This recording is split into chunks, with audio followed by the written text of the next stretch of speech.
Puisque nous sommes le dimanche de Pâques et que nous avons Benjamin Blanchard, directeur général de SOS Chrétien d'Orient, et merci encore une fois d'avoir accepté notre invitation. Je voulais vous faire réagir sur ces propos du député LFI Antoine Léaumont qui propose tout simplement de supprimer les jours fériés liés à la religion catholique. On l'écoute chez nos confrères de Sud Radio. Évidemment, je vous fais réagir.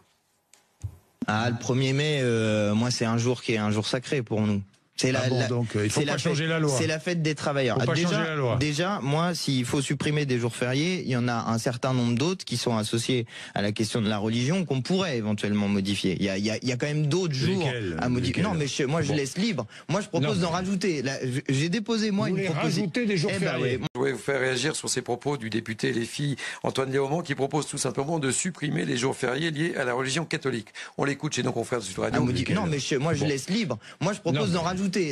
J'ai déposé moi une proposition. Rajouter des jours fériés. Moi j'ai déposé une proposition de loi pour faire un jour férié en plus le 18 mars, qui est le point de départ de la Commune de Paris.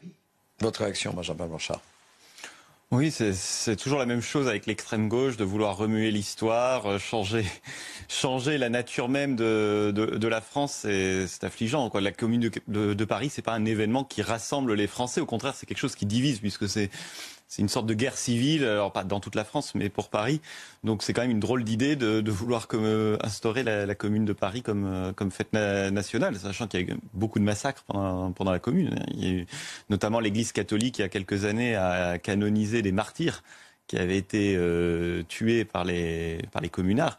Donc bel exemple d'unité nationale que propose Antoine Léaumont.